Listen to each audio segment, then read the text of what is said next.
to think different. If you think different, you think correctly. I would say it helps you to think correctly. So that means you can help yourself get the things you want. Some people say, I was told that I could get things, whether it's a car or a house, which some people need help in that way. Well, of course, because you change an old style of thinking, which is not very smart, that blocks you from getting where you want to get. But once you start putting words in, the same words, it's like typing in good thoughts. You type it in and you get a whole rollout of good thoughts. Your brain is thinking good thoughts. Your mind is constantly rolling and saying good things. So you think differently, which helps you to get to where you want to get your car, your house, and to feel good. It's really very important what you say, what you think, how often you say it. Brothers work it out, work it out. Two brothers work it out, work it out, work it out. Two brothers work it out, work it out, work it out. Two brothers work it out, work it out, work it out. Two brothers work it out, work it out, work it out. Two brothers work it out, work it out, work it out. Two brothers work it out, work it out. Work. And we got it back. Now what's popping? Golly, that thing is popping. That pistol is going. Oh, you got the pistol back in there. We got my sound back. We working with that Kyle. Why you need the strap, fam? Yeah, sometimes you gotta let folk know. You gotta sometimes because you gotta have the power. They can get the business, fam. Get the business, man. Get the business. Hey, welcome to the Two Brothers. Welcome, my brother. Troy Smithereens here. We got Trail the Power Father in this building. Yes. Appreciate y'all joining in with us. The 2 or 3 folks that's going to join on with us late night. Happy Memorial Day. We got quite a few, to be honest, right now, man. And if y'all see that number and hear anything that we discussing that y'all really want to interpret and add y'all perspective to, y'all see it under my shirt, 615. Should I have put that up there, Troy? You can put my number on 615-335-1991. I don't care. Everybody in the world that got the number. Yeah, 1991. If I don't want to talk to you, I can just always send you to the voicemail. But ain't no big deal. You know what I'm saying? R.I.P. the Tina. Let's go. That's a long intro though. Let me go and get to it.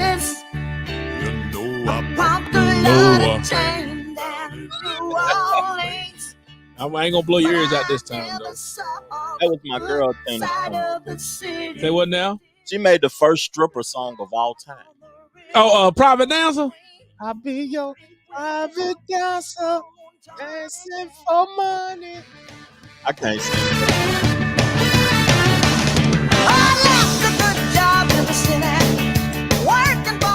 Every night and day. Get the legs out. Get the legs moving. For the man. Working for the man every night and day. Big wheels keep on turning.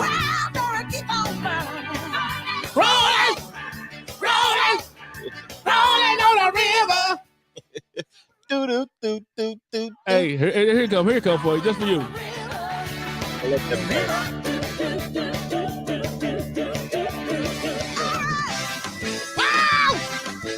She had that power. My girl, man, Tina Turner. Who you think she paved the way for, fam? Because it's a lot of females and people that mimic Tina Turner's style. Lil' Kim, did she pave the way for Lil' Kim? No. No. Who paved the way for? She paved the way for a lot of folks. Was she not the mother of rock and roll? The Queen of Rock, I think. Queen of Rock, is that what it was? Her moniker or whatever. But I think she's the best female performer of all time, my perspective. And she just throw the legs out. Yeah, and she hollers. She's up there performance-wise to me with Prince and James Brown. As a female performer. You know what? You're right. When you mention her, you're going to mention Tina. When you mention Prince or Michael and all them, you mention Tina. That's true. She's in good company. Yeah, she's in real good company. She's one of the GOATs, man. And she is actually in company with... she's up there with him. I mean, she unfortunately passed on away, man. With the legendary Whitney Houston. Yeah. Michael. Legends, a couple of legends have passed away, like Jim Brown. Oh, yeah. We He didn't sure did recently. Jim Brown passed away. That times is evolving. That's the key word that I would like to say. Times is evolving. You know, on this world, things to me it seemed like we gotta go. The Things key evolve. thing though, Trev, they are older. That's the blessing. Yeah, that's a blessing. That's the blessing that they are older people. Yeah, You know what I'm saying? That's what's young most important. individuals, or they didn't get shot or robbed out on Western Avenue. Oh, yikes. get robbed on Western? On Western. But let's get into the episode title, fam. What's good with that? Can you handle it? Can you, and let your own mind run with that? Can you handle it? See, that's kind of, it was plausible to me when you first told me, can you handle it? I was like, what you talking about? Can you handle it? Because that sounded a little bit of suspect.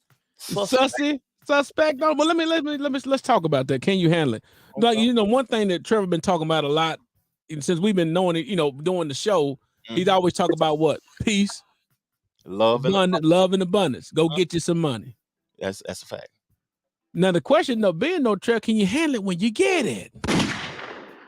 That's what, like, everybody has a philosophy or a moniker or something that I suggest them have that they should live by, a philosophy to live by. And my philosophy is peace, love, and abundance. Them are the things that I want in my life, and them are the things that I want to obtain in my life. And I say it after every show, and I say it daily to myself and everything. But when you create a philosophy for yourself or a moniker or something to stand on and live by, when those things manifest in your life, are you prepared for them? That's so. Are you? That's what I mean by can you handle it? When we were talking earlier today, can you handle it? Can you handle the abundance that you've been praying for and asking for? Can you handle the relationship you've been asking about? Can you handle the new job? Can you handle the business and the stress that come along with the new business? Yeah. Can you handle all those things compared to just saying I want? And then you get, and you keep getting, and the gift keep on giving, and another thing that come on top of that. Yeah, because there's other things that you're going to have to deal with, and some people don't know that they're making negative things come to fruition in their life also. What you speak on. Can you have what you speak on? How important what you say to yourself when you speak things on you. Yeah. So mine is peace, love, and abundance, but some people be like, I'm broke every day. So you bringing that into reality, the things that you speak on every day. That's just my perspective. And can you handle it? You know what I'm saying? The energy, right? Yeah, the energy. Yeah. That's what it come down to. So, like, for example, can you handle the tuck rule? Yeah. Oh, you know, I ain't talking about Tom Brady. Tucking. I need you to inform me on this because I've heard about the things that's going on at the Target. I heard people in a frenzy about some sexual things that's being sold at the Target, but I didn't know what it was. Inform me and educate me, Troy. Well, it's just basically the tuckaroo, buddy. I mean, so we're making things, there's a couple other letters added on to the LBGTQ or ASI or something like that. I can't remember the actual, it's more letters added on. Yeah. But are you prepared or open for everything that's coming out that's making things equal or open to? I mean, is your mind open to that? Because the tuckaroo at Target, there are new swimsuits for males to help you tuck your tool if needed. Everything in this world has become acceptable. It seems like there's no law or no God in the United States anyway, right now. But the tuck rule, I feel like I might be putting myself out there when I say this, and not in a homosexual way or none of that shit. But I done had to curse and everything. That's all good. I mean, because when it comes out, this really asks you, because is it really a God thing, or is it really just a moral thing? If you feel it on the inside of, because why is it such a big deal when it comes down to men doing it? Women ain't worried about that. Yeah, it has to be promoted when men do it. When we see bathing suits and thongs and stuff in the store, why should it be a problem? Do you have a problem with it? I personally don't have a problem with it being sold. Hey, that's a good question, because it makes you start thinking about where your mind is at. Are you open to seeing a grown man come out at the swimming pool with the bathing suit on, and but then you wonder what's that? Because look, I mean, they had a guy go in Target. He was trolling them though. So my God, I feel so good. I was hiding everything, but it wasn't hiding anything. His stuff was still bulging out. Yeah, yeah. So he walking around Target, showing off his tucks. Oh my God, it's tucking and hiding so much. I don't want to see it, but I don't have a problem with it being in the store. Right. No, now, it's some people that can actually tuck it properly. Like, when people do drag and things like that, they able to tuck it. It's gone. Yeah. Now, if you're on the beach with it on, now, if I got to see you on the beach, I don't want to see that. But you don't see the bulge out. You don't see the bulge. But see, the issue. It's the issue is people seeing it, and it's actually a hindrance to their children. See, that's the point that I was about to get to, because I don't have children. Because when your son, because my son gonna ask, Daddy, what is that sticking? What's a bikini? Is that a man? What's wrong with this? You know what I'm saying? I mean, but it's really an issue, unfortunately, and we're gonna go and get past it because we don't want to get in with the alphabet folk. Oh, nah. But where it comes, it's only an issue when men are doing. That's why it's important. It's just like men playing sports. We gotta go all back again. Yeah, men playing in female sports. Is that what you're saying? Men playing in female sports. Yeah. And men being, unfortunately, don't want to be classified as men. They want to be classified as, non-binary. So then they say, "Hey, what's wrong with me doing this?" And you be like, because it's never nothing wrong with a female doing certain things. It sounds like the rapture is happening. It sounds like Solomon and Gomorrah is happening, is what it's talking about. Like anything goes, fam. Like, you know what? And then the Bible is talking about something called Judges. And in the time of Judges, when things were the darkest, because people was living off of their own ideas of what they thought to be the best thing. Do it speak biblically that humans should be able to judge other humans? It say actually don't judge at all. But we have 100 judges in every. I mean, but you know what? Because people, I think people they judge because it's about a standard. Just like the Constitution is the standard of the law of the land. Then you go down to your other parts of your governments, but you got Constitution that sets the standard across the interstates. Yeah, because I think like allow for some reason I don't think people should be able to do everything, but allow people to be themselves without caring. As long as it's not violent, you can do whatever you want to do. But you know what? That's actually come down to. Yeah, go ahead. I'm sorry. I'm sorry to interrupt. Go ahead. No, you're good. If you get knocked out or something happened to you, that's the consequences that you have to deal with. But at the end of the day, when I think of judging and laws and stuff, I think just let people be themselves, man. They'll kill themselves. Like, it's stressful for me to care about what somebody else doing. But again, I don't have children, so it probably will have a different effect on me if I had children. This is what it come down to, is it say love your neighbor, right? It's when they're talking about loving your neighbor. Your neighbor living next to you comfortably, knowing or thinking that you got their best interest in heart because they living next to you comfortably. Yeah, you said your neighbor think that you have their best interest. Right. Maybe that's why that's when you say let people be themselves, right? Let people be themselves. But then you got a plane in South Korea. I mean, that was going the South Korean air flight. Do you see about the plane going to South Korea? That the guy opened the door? Now, I've been on vacation. I haven't seen as a guy, I want to be informed though. So it was a site. There was a South Korean flight. There was an Asian flight, Asiana, the plane. I can't remember the actual name of the company. They flying to South Korea.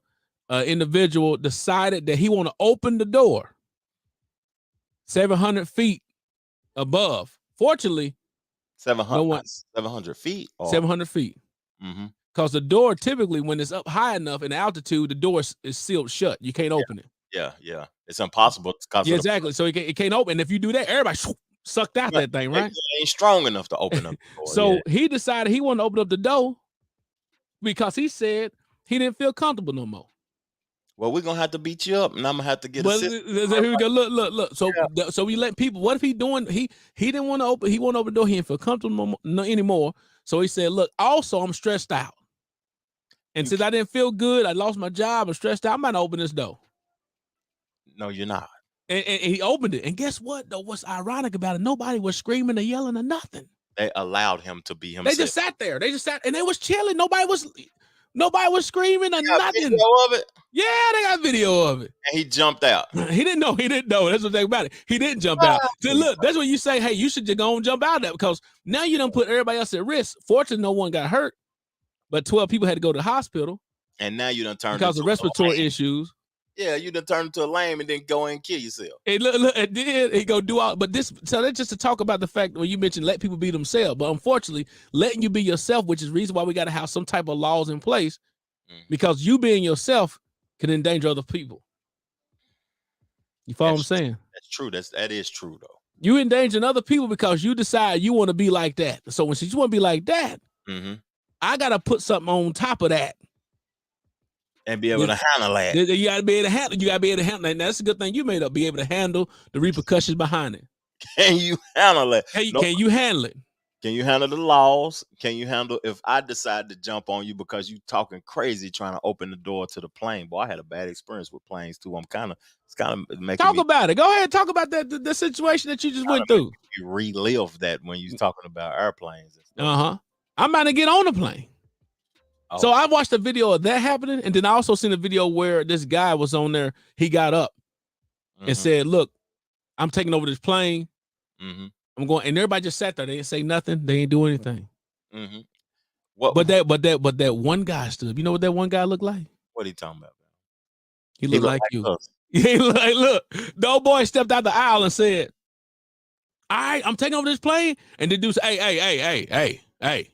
Calm down. I'm so serious right now." He said, "Oh, hey. I mean, he stopped talking."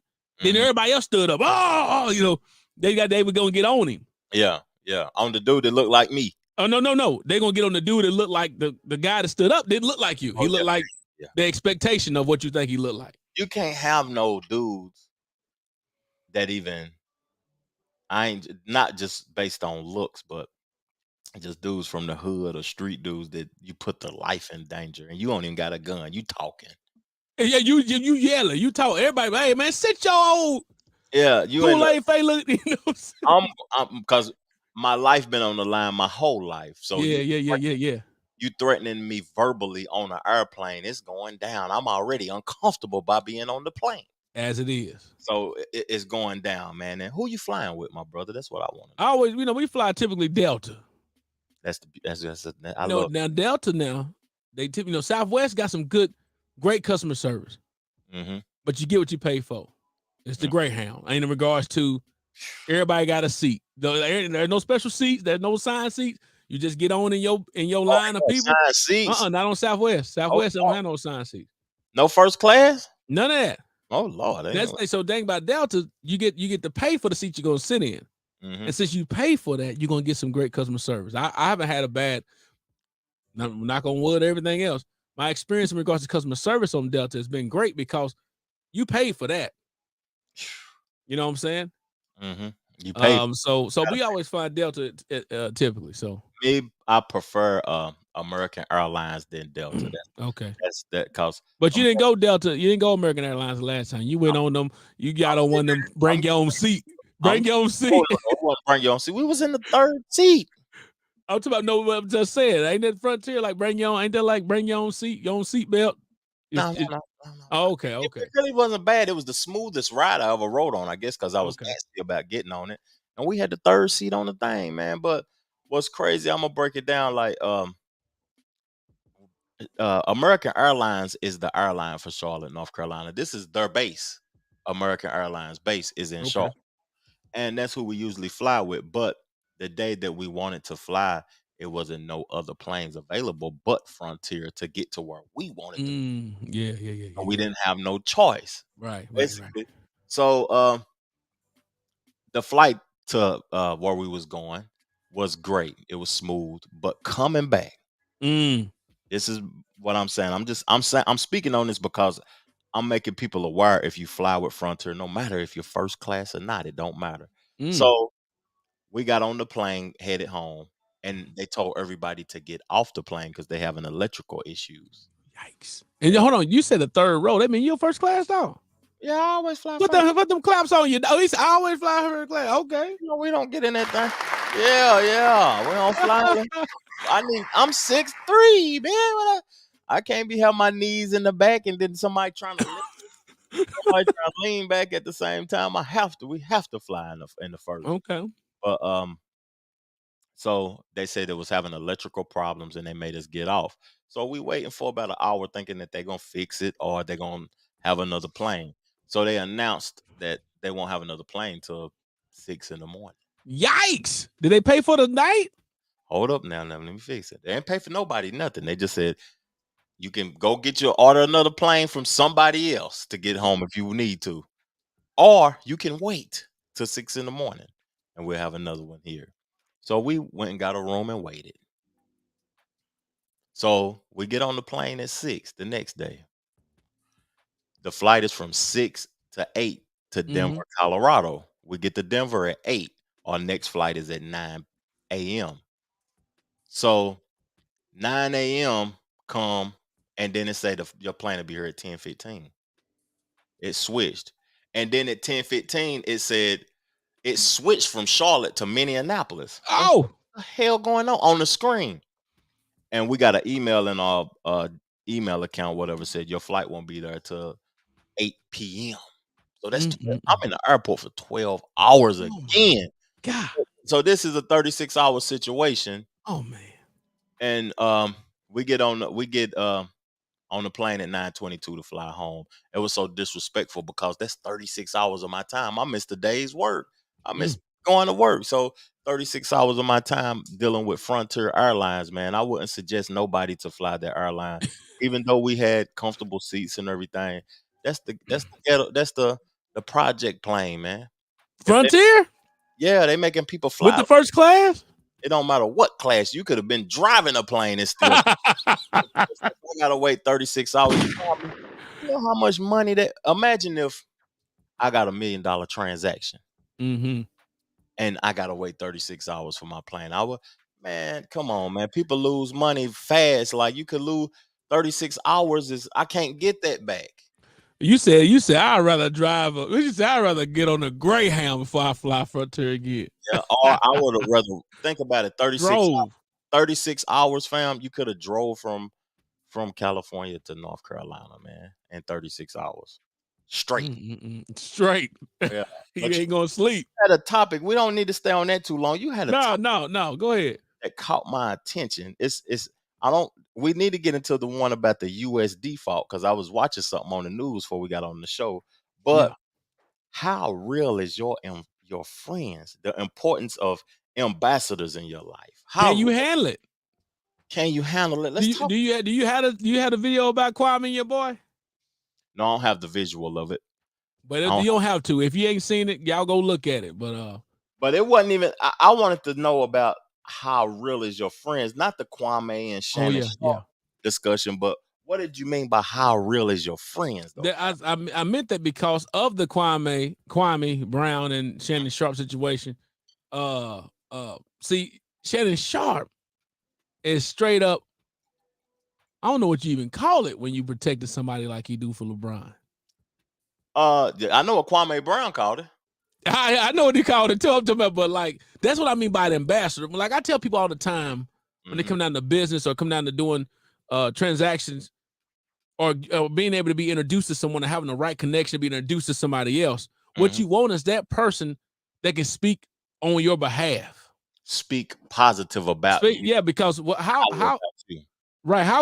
cool is it for me to go brag about myself so much than to have Trevor speak to somebody about who Troy Smith is? Yeah. Now, it's so much. It's so much. It speaks more in regards to a credibility if I'm speaking highly of Trevor in front of people about Trevor without Trevor having to say a word. Yeah, that is very credible. Yeah, someone speak like it's like them old school, like them church folk that they go hardcore for their pastor. Don't you put your mouth on my pastor? Yeah, yeah. Let me talk about my pastor like that. You don't know, or talk about your mama. Then somebody come and talk crazy about your mama in front of you. Yes, that's correct. Well, I think before I react. No, now. but I'm saying, but somebody come and speak bad, ill about you in your in my someone present in front of Jack. Let somebody come and talk bad about Trevor in front of Jack. You know, it's things that happened to people before when I was younger and living that life. I remember a guy said he robbed me before, and the person who heard that stripped him right there when he said it. Right, You know? that's what I mean by an ambassador. But like that's somebody that's speaking so great, so highly, but you bet not. So that's what I mean by can you handle having someone that may actually speak highly of you or speak badly about you. But at the end of the day, when you have that person, what do you owe that person? Do that person feels like they owe you because they and depend on the type of person you're around, because they shouldn't owe you a thing. You should owe them a thing. Yeah, they doing that out of the kindness of their heart because of your actions and your character. I like that word, actions, too. Yeah, well, if you go ahead. I had a conversation about actions today too, man, and us talking about friends and character and stuff. That it caught my attention, just the word actions. So that bring me to this situation right here. So, when you're speaking and mentoring people, or when you actually recommend someone for a job, they actually are now on behalf of you speaking about you to these other people without saying a word. Because you made a recommendation for the person to get the job. And then that person decides that they're going to go left. Who's going to be now responsible for that? You're held accountable for it. You're held accountable for it. Vouching and speaking. For vouching and speaking. For that friend. God dang it, you speaking for that person. Yeah. That's why it hurts me or burn me if you make a recommendation for somebody and they go left. Now, to me, that is a friend, but that's hard for me to do because, like, at the end of the day, I love all people, but I really don't like people because people are fickle and people will trade on you in an instant when they find something better or if they're overwhelmed by a situation. Because some people can't handle what's in front of them. Like, that goes back to the word action. Was could that person handle the opportunity that was presented to him?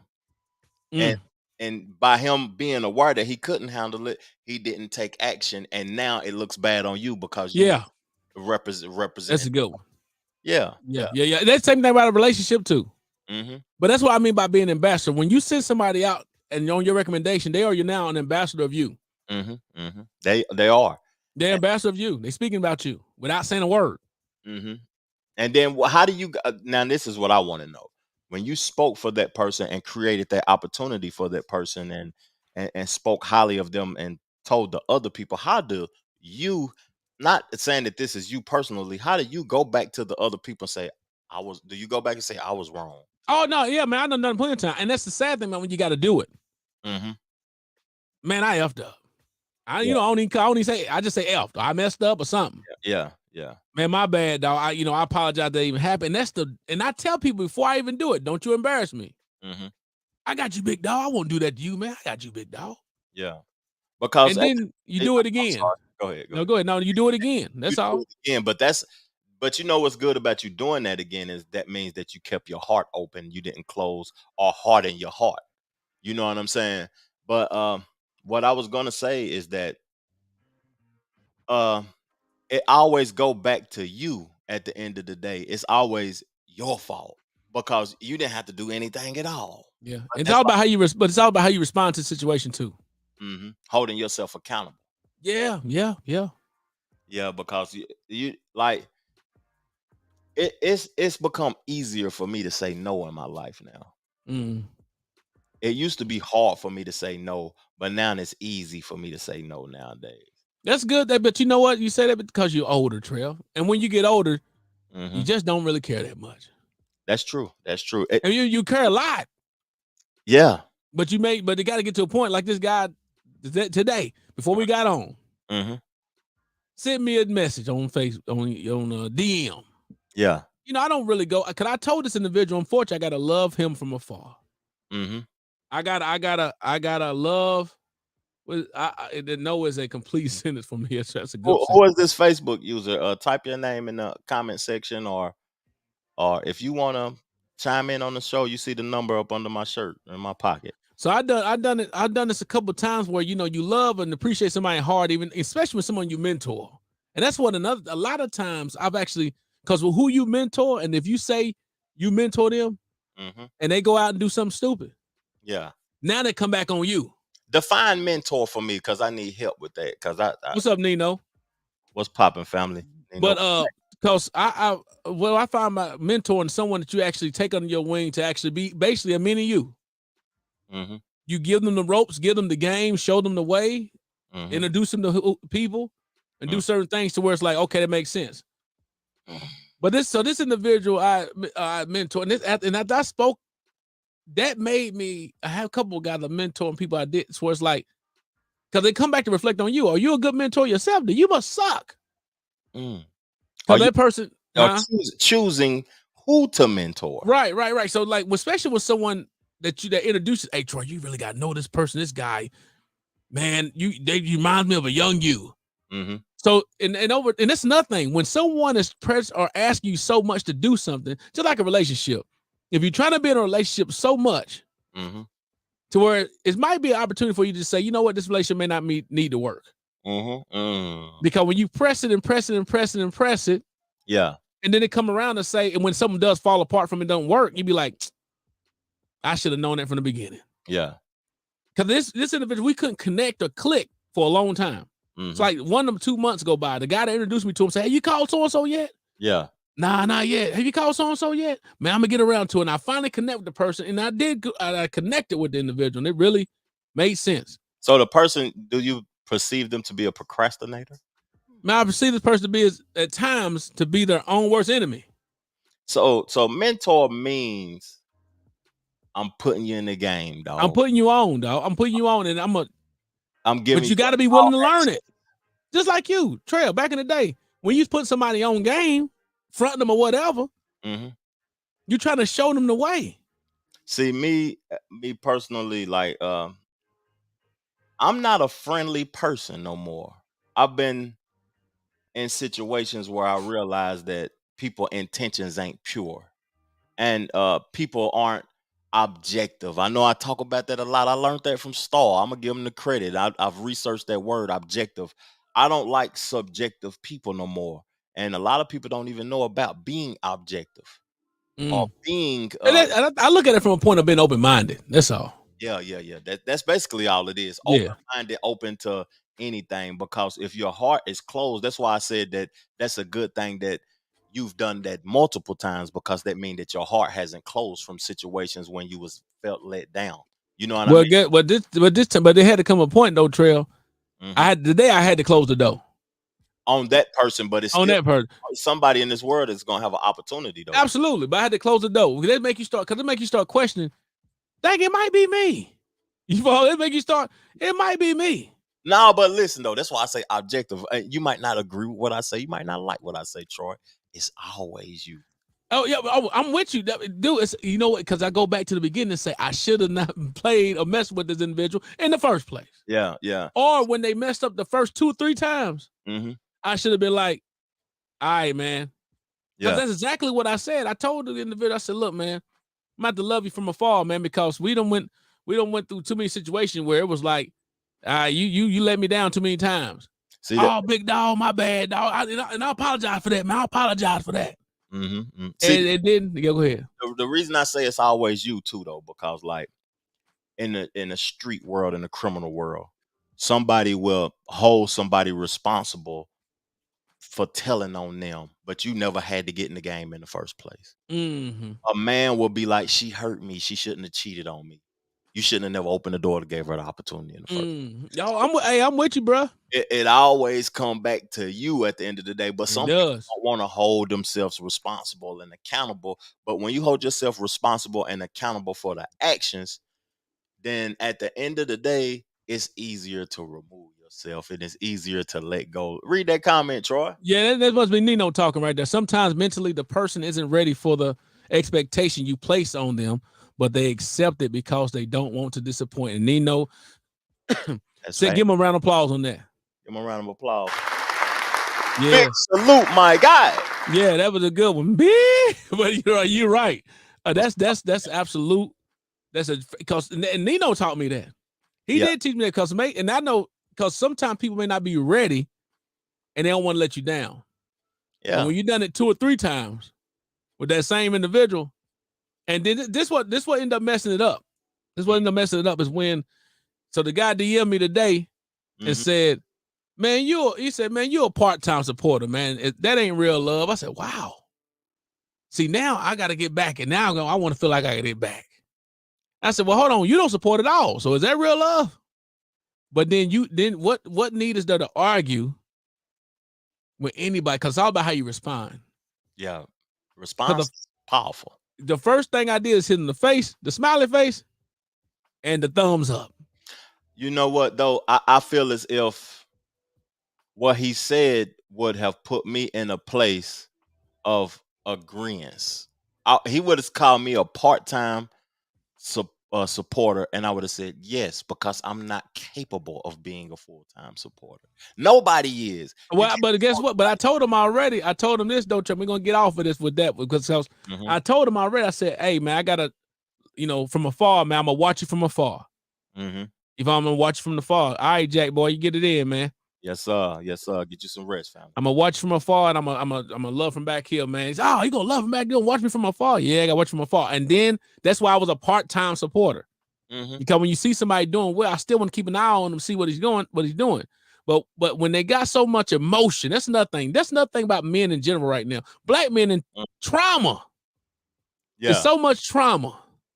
Yeah, we all traumatized. Some of us don't even know it. Where everything is just so emotionally high. And oftentimes these guys lack fathers. But that's where it comes. That's where it comes around with the trauma. And when you lack father, that's from not just from a female perspective, but also men too. They lack fatherhood, so they go through that situation where it's like, and then they always use that example too, or that excuse about saying, "My daddy wasn't in my life." That's an excuse. I feel like that's an excuse because it was a lot of solid men that raised me. You know what I'm saying? And my father wasn't in my life at that time in my life. I didn't see my daddy 10 times, and I can't count 10 times on my hand. But I was raised by the first black sergeant in the city. Yeah, your uncle. Yeah, I was raised by the first black sergeant in the city. I was raised by a lot of honorable street guys that I seen the guys that I came up under when I was active in that lifestyle. They did 25 years and got out and still was solid. I can't say what Jack wanted to. Jack, he be ready to cut somebody out. That's a true fact. Because I got the mentality is like I don't have an excuse. Well, y'all born on the same day. Go on and say it, Troy. Yeah, look. I can't. You know what you gotta do? You gotta have that power. You gotta have some power. That's one thing you gotta have. Mentality power, man. A mindset to say, like you said, you have people that it wasn't your dad, wasn't your father, but you have people you got to look and see from to say, yeah, okay, I can take a piece from that.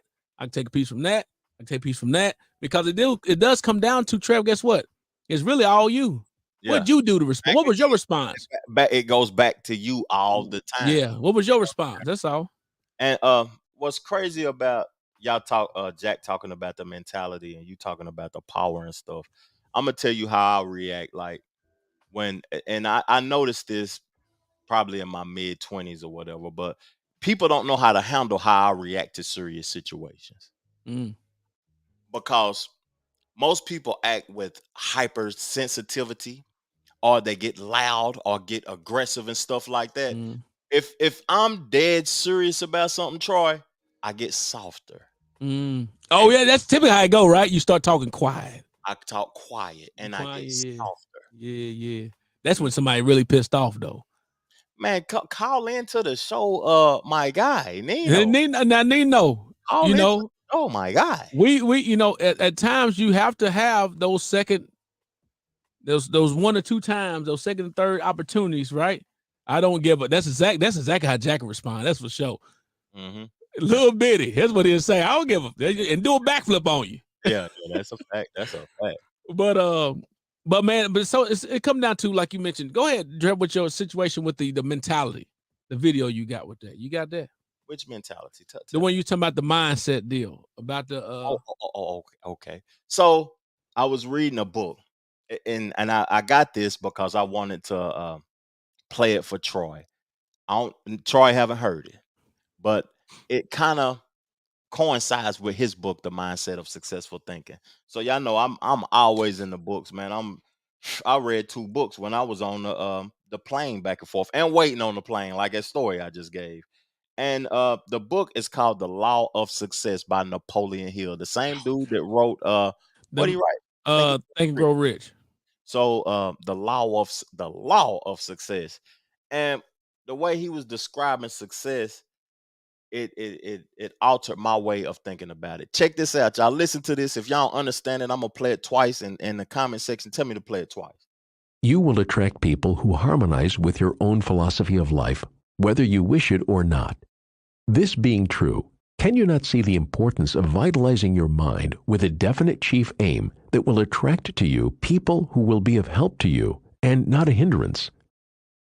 You're gonna attract people who harmonize with your own philosophy of life. Energy.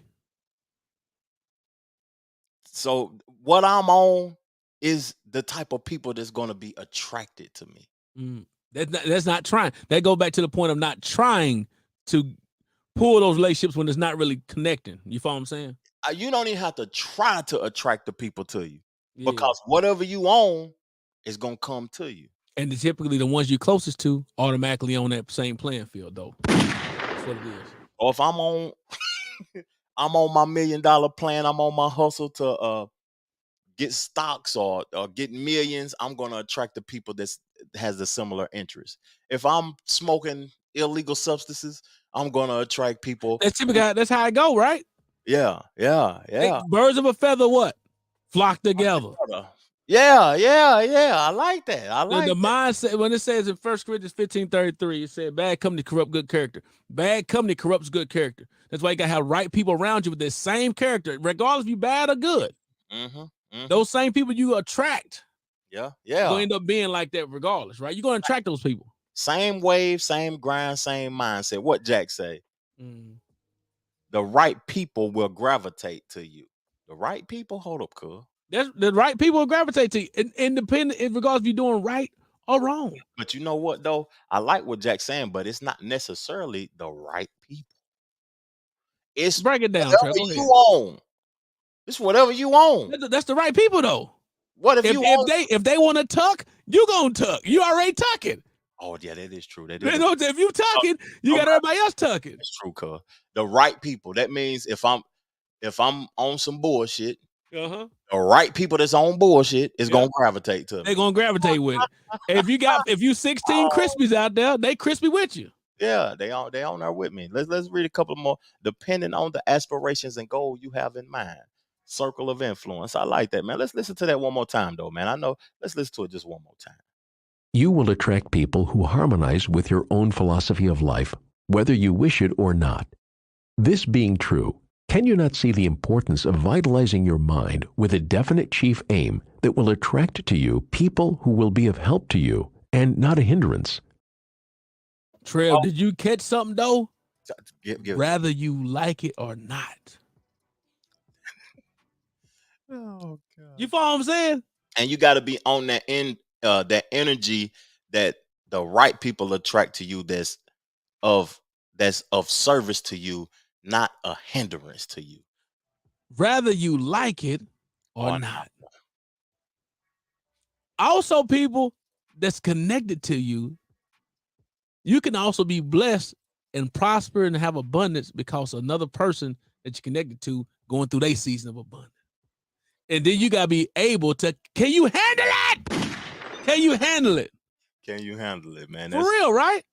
Man, when I was talking to you about that today, I'm gonna break down why I said what I was saying for people that listen to the podcast and know that we done brought the podcast back. We 3 episodes in, But I was telling Troy about my philosophy in life and my mantra in life and why I say peace, love, and abundance all the time at the end of the episodes, because that's what I live by. And I was telling him I didn't prepare myself for it. I didn't prepare myself for reaping the abundance. When you have a mantra or philosophy and you ain't prepared or ready for it, it could be so much and so overwhelming that you have to stop and sit back and think, because these choices are vital that you're doing now.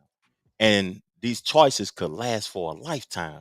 So I'm at a point in life where I'm making choices and decisions that could elevate me for life or it could hinder me for life, because now the peace is here, the love is here, and the abundance is here, and all of it is coming so fast and so much that it has become overwhelming for me, because I made it, I put it into my life, and now that it's in my life, it's just overwhelming, fam. And I told Troy, I said, man, I got to stop doing the pod. I got things to do in my life to be able to keep my life flowing the way it is, because I spoke things in my life about abundance, and it's here, and I don't want to lose it. I want to gravitate to it. I want to grasp a hold of it and make the best of it, and I have to have time to think.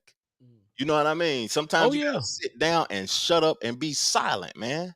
For real, when you speak things into your life, because some people speak broke into their life, some people speak unhealthy into their life. But I spoke those things for since we started doing the podcast in 2020, and they happening, and that shit is overwhelming to me, fam. To be honest with you, for real. I mean, the stress come along with the stuff too, right? So And, then you, go ahead. all aspects, good things and bad things. Yeah. Rather you like it or not. Oh, you took it right back to the guy, the thing, man. It's good. So this what it come down to. Can you handle it when you want to go get all this free money from the government? You getting money from the COVID. I know where you're going. You're getting the money from all these other places, and there's nothing there's nothing free. There's no such thing as free lunch, right? Nothing. Just like a regular budget in your house. Yeah. The U.S. government has a budget as well. Talk to me. And where you think they got, or all the money they trying to get, where they typically get their money from? The government typically get their money from taxes and from selling bonds. And if you got too many bills out there, you spending like too much, like they do. And you got $20 trillion in debt. Trillion. You know, we talked about the 14th Amendment. Oh, trillion. What's that? What's the 14th Amendment? We talked about a little bit about your boy when your boy what's his name? The little guy, Tory Lanez. Oh yeah. When Tory Lanez was talking about my 14th Amendment rights, we went to go read, like, what the heck are they talking about? Yeah. Well, a part of the 14th Amendment, though, I don't know what he was using in his context, but it's about how the government, how the president can actually raise the debt ceiling. The government can raise the debt ceiling just in case. We need to do that so we don't default. Default meaning paying bills, entitlements, like, for example, Social Security. If your parents get Social Security, your mama gets Social Security disability, your kids, it may be mentally challenged or mentally, going through situations where they get Social Security, depend on the government, military money that people get for the military for being in service. Yeah. Those entitlement funds, food stamps, SNAP, all those type of things, they're gonna start. If they default, if the U.S. default, which you're not going to, the U.S. haven't. Oh, dang! If they default, you can't get food stamps. You can't get, because that's money. That's entitlement money they've been paying out. It's too much money. What about the real estate market? Help me understand that. But that happening with that, so you got to tighten up on money. That mean there's no money. So the government is after buying. They were buying bonds at one time. Quantitative easing. They were buying bonds. Hold up, I got to stop you, because if I don't understand it, I know some people that's watching podcasts that don't understand it. Help me with them buying bonds. I don't break it down, Troy. So the government sell bond. They got, we got the strongest basic financial government period, right? So we sell bonds to treasury bills to other countries and people. People can buy bonds on the bond market. When I heard bonds, I think that you're talking about buy my bond to get me out of jail. Well, long-term type investment where they can actually say, hey, here go a piece. I'm gonna promise to pay you back. You let me hold $1,000 for 5 or 10 years. I'm gonna give you $1,000 back. But during the meantime, I'm gonna give you some interest in between. Okay. Just like a credit card bill at the house. I'm borrowing, I got $1,000 credit card bill. I'm paying them back over time, but they let me hold $1,000. I gotta pay them back. If I don't pay them back, then I default, then I go to collection and everything else. But there's no collection with the government.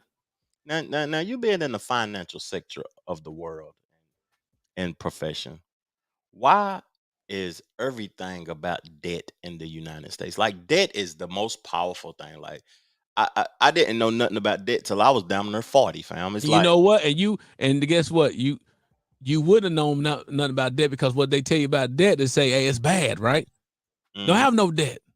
Yeah. But do you know how them folks get away from paying back taxes? Yeah. They got debt. They have securities like treasury bonds. Yeah. In their portfolio. And they use that as collateral. Okay. You follow what I'm saying? They use a collateral and say, hey, I got $1 million for treasury bonds, which is going to be held backed by the government. Government is strong. U.S. government is strong now. I got $1 million over there. Let me get a line of credit against that $1 million. I'm not paying any taxes on that debt I got, but I can use that $1 million to go do some business. Yeah.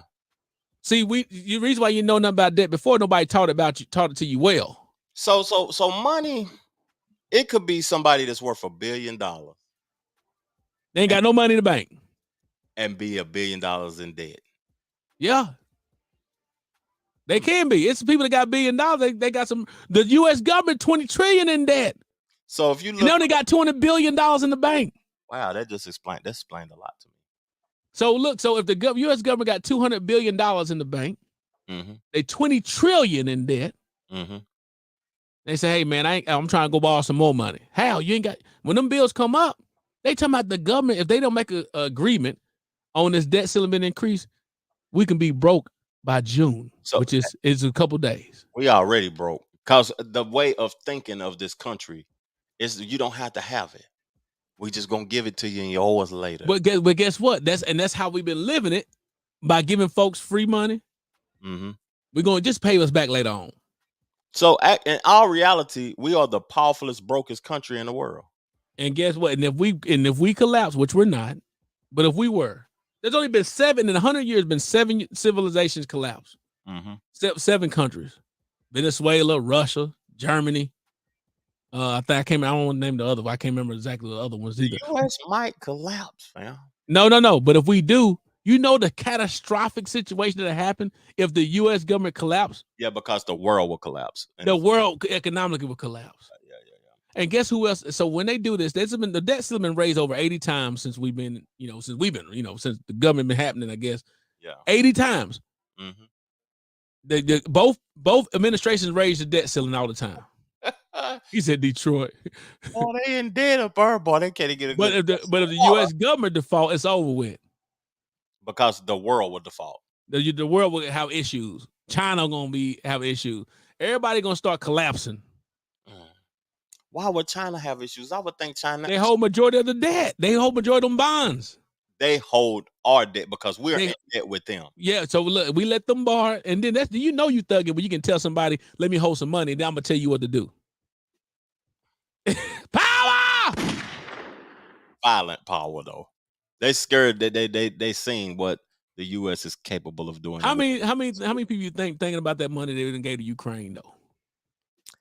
They didn't just give money to Ukraine. They gave money to Africa too. They give money to everybody. But I'm talking about, but most recently we gave a ton of bread to Ukraine and everything else. Yeah.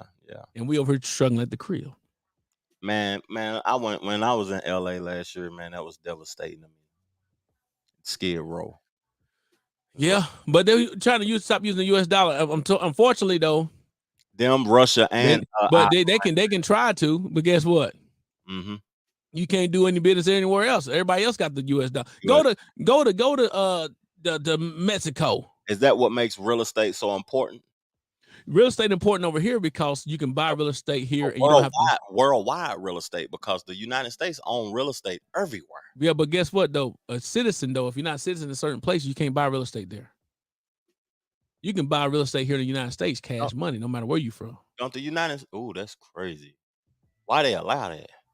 Because we're a corporation. The United States is a large corporation. Bro. And you see how it's so many people crossing that border right now.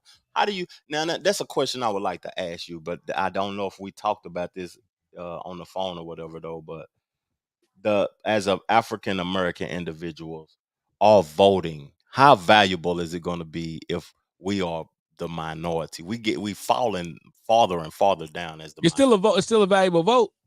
It's still we still want a lot. Nino, tell us, are we not still the largest part of consumption in the United States? Oh, that is true. The population don't matter if the consumer. If we buying up everything, but will we be the largest consumer if other? I don't even want to say national Mexican. Other nationalities. Let's not even say that. But they ain't spending no money. They just keeping the money. They keeping it, sending it back to the crib. Who we send it to? Gucci. Yeah, exactly. The weed. Prada. Mm-hmm. Yeah. But look, they're voting. The vote. There's voting, but then there's voting right. That's true. There's voting. So we still have a place. That's why the Democrats are holding on so dearly. To what? To the black vote on majority of. You see what's happening in Florida, right? They telling people don't fly to Florida if you gay, black, or whatever else. Like, really? Yeah. Because Black Beach Week just came up, did it not? Black Beach Week, ain't that coming up? I thought that was in South Carolina. That's biker. Oh, that's Bike Week. Yeah. Black Beach Week is in Florida, in Miami. Yeah. I mean, you're gonna tell, I heard one of the congressmen mention about how Florida is the third largest black population is in Florida, in the United States. The third largest black population in Florida. Well, I don't know why we always consider. He said we voted wrong our entire existence because you can't find nobody to actually vote for. One time they was Republican. We voted Republican. My perspective of make everybody mad. Go ahead. But I like Nino said before on the podcast about leadership and stuff. Gonna get lynched, huh? Murked. I would say black folk don't vote, period, to show how frustrated we are. And then you don't vote, and you're right. It's gonna set back some. It's gonna set Democrats back if you don't go vote. Don't vote. Show how frustrated you are. But you need to vote locally. That's the local part. That's what the stuff that affects you right now today. Man, to be honest with you, if I was to vote locally, I would rather let the trap boy be the mayor of the city. And that boy had that thing blowing up. As long as the money coming in and look, now you sound like a Republican. I am almost, to be honest. I'm close. Look, I'm neither one. I'm a Republican. Man, we discussed that party. That's what I said. That's why Repub is in the front of crat. For me, anyway, because I lean towards Republican values more than I do Democrat. But I'm not either one of them. I'm just a Republican. But I like being safe and I like my money. Mm-hmm. I like being safe and I like my money, man. You like your money enough to where you let somebody drown, huh? Let them boys stay on Skid Row. What you mean let them drown? Let them stay on Skid Row, right? Why? And why would my money affect them being on Skid Row? Because now you got some in programs available for them to let them know that, hey, we're going to help you. I know, because everything is about pulling yourself out of your bootstrap, but your bootstraps are gone. So, and even though you worked hard to get what you got, the person on Skid Row like saying, hey, because a lot of people that talk oftentimes are that choose to be homeless, not ones that have been forced. They typically have an excuse of why they there. See, I'm kind of heartless in that aspect. Because you just said you believe in the fact that it's your fault. See, what we did, we went right back to it. I'm kind of heartless in it. We have to reset our values as a community before we could ever vote correctly. That's true, fam. I agree with that. But I'm kind of heartless in that aspect, Troy, because a person that chooses to be homeless, I'm cool with that. At one point in time, I had thoughts that I would be better off not being on the grid, being off the grid, being and not contributing to the matrix. Because you contribute to it when you go to work repetitiously, you get loans, you get houses. We contributing to this shit, man. That's sorry for cussing, but we contributing to it. So at the end of the day, I had thoughts of being homeless, but I'm kind of heartless when people say that we should do something for certain individuals when it's opportunities that present themselves. Yeah. So now, okay, Trail. Help me out. Break it down. You sound like your mindset and values. It is. Remember, because what we talked about, what were we talking about? Trey, that time you said that, no, that we talking about a bust. We talking about bust. Mm-hmm. And I was like, can you go ahead. Me, fam, I'm brutal when it comes to protecting minds and my loved ones and finances. I'm brutal because nobody cared about me when I was eating ramen noodles cold with no hot water. I eat the ramen noodles cold. Nobody cared about me, so I gotta care about me first. That's why you got to be responsible for yourself. So I'm kind of brutal when it comes to that because there's opportunities all around the world. Why? Now, if you want to be on Skid Row in LA, the highest place to live in the United States, why you don't just move to Wyoming or Tennessee and get you a $70,000 job in somebody's warehouse? You say you don't want to do it. Don't do it. Be homeless then. You know it's a place, I think it's Wyoming. They still giving away free land. See what I'm saying? They give, but you can't live there though because the fact it's so windy, you can't really do anything. But they give you some land. That's why I gotta look it up and get the source. They give you some. They giving you something, man. Ain't nobody giving. I ain't giving you nothing. So you ain't giving nothing. I ain't giving you nothing. So what? So Trevor, okay, before we get ready to get up out of here, then reparations. Then what's your thoughts on the reparation, though, Trell? Reparations. Where we gonna get the $5 million per person in San Francisco? We ain't getting it. I mean, where you gonna get it from? We $20 trillion in debt. You just exactly. Said. Who gonna give you some money? Look, and guess what? They bring up these same thought processes again during election time to get you riled up that hornet's nest going, oh snap. They pay off some student loans. They're gonna make you remember, you know what? People sheep out here. That's exactly right. God dang it, we are some sheep. They say, I'm gonna give you 2,000 food stamps a month. Vote for me, and then they go like, man, he gave me them food stamps. Yeah, but everybody wants something for the frisky. That's crazy. It's like it's begging the robbers. Golly, that's real. I like that. Nino just said you begging to the people who robbed you.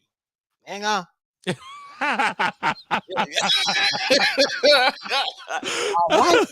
That's for real though, family. No, I'm laughing at the way you said, nah. Excuse me, I'm sorry.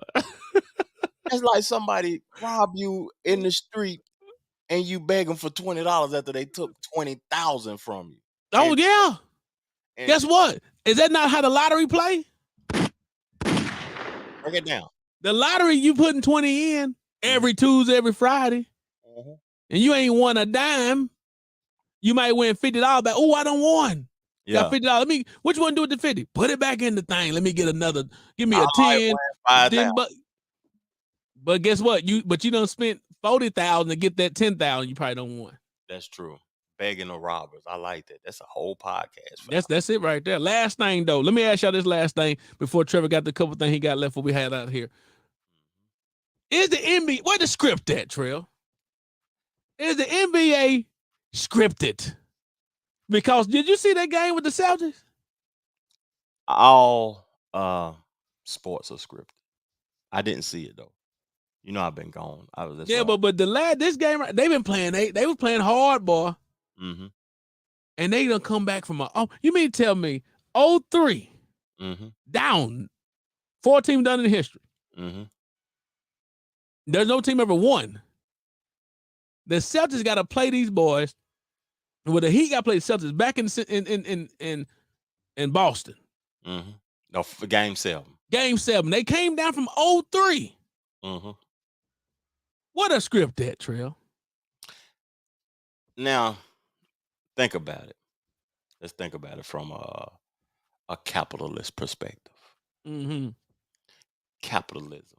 Because LeBron them had to go. They went on to the house. They got swept. Got the broom. So nobody winning no money, right? Nobody getting no money. They had to take one game to Game 7.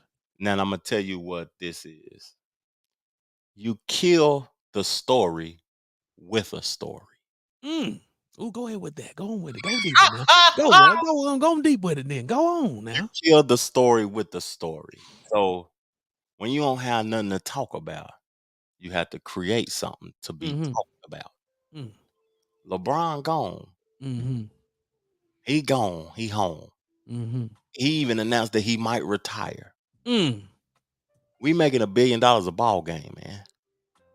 This got to go sell game. It gotta go sell. It got to go sell game, or somebody got to die. Am I? Hey, you ever see Dave Chappelle when he said, "Hey, Michael," he said, "Michael be getting called out." He say, "Michael, I need you to touch another kid, Michael," because like they said, because Michael be nothing to talk about in the news. Sadly, Yeah. Dave Chappelle definitely can't tell that joke again now. But when you always just see him come up in the news out the blue, you got to kill the story with a story. That's a whole podcast. You got to kill the story with the story. Begging the robbers is one, and kill the story with the story. Dang. Yeah. Let's finish it on that, like how the two brothers been doing for the last few years, man. I was watching a tweet from an artist that I just have been made aware of, and me and Troy talk about contracts and stuff all the time. And I hope y'all watching the visual of this episode. If you're listening to the audio experience, come over to the YouTube and put in Two Brothas Podcast, BROTHAS podcast, and look at the visual. I'm about to play a tweet that really intrigued me because they call hip hop a young man's game. But I think that is propaganda. I think that's pimping and programming the youth. I think they programming the youth mind. And when I was looking at this tweet, I said, we got to talk about this on the podcast. Let's go.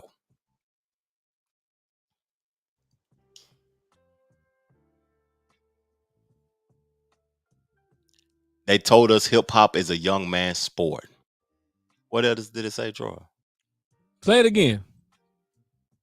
They told us hip hop is a young man's sport because they rather sign young cats that don't know the business. They rather sign young cats that don't know the business. What is that not how you would do anything? I'd rather have somebody that don't know anything because you can train them, as you said, train the mind to what you want them to be. Like, I don't want a person that got experience in the work field that I'm trying to get something going. They want too much money. They got experience and they know the business. I'd rather have somebody that don't know any better so I can train them in the way I want them to go. Yikes! Now, that's you speaking from the best interest of the individual, but what's the percentage of people that's going to look out for your best interest? The question. Philosopher. You're right. I mean, but that's not my job to figure it out for you. That's why they go get these young folks.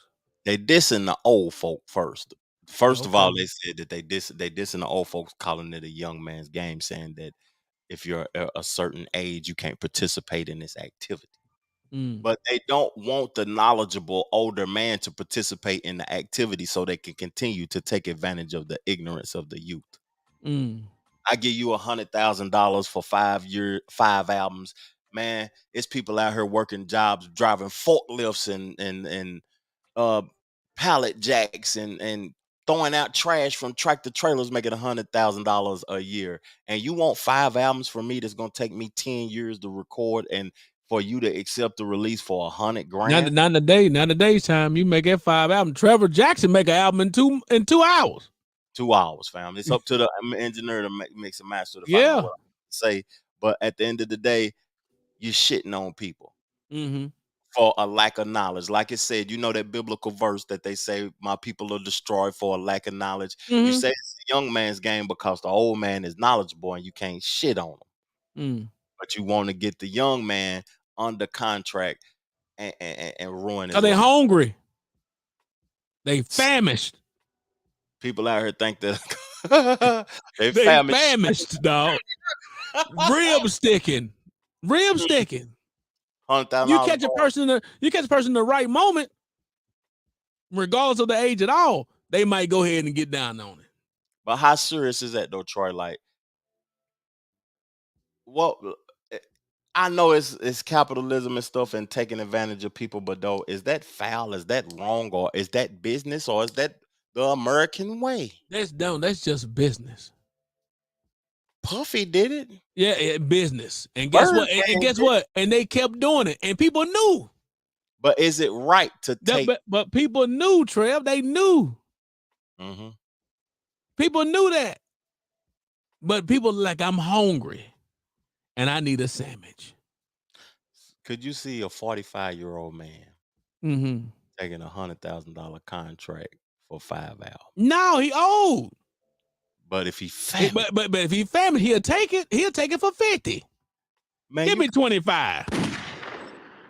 So it's labor. I just, a lot of young folks. I hope that someone young is listening to this and understand basically what I'm saying is creating music is a job.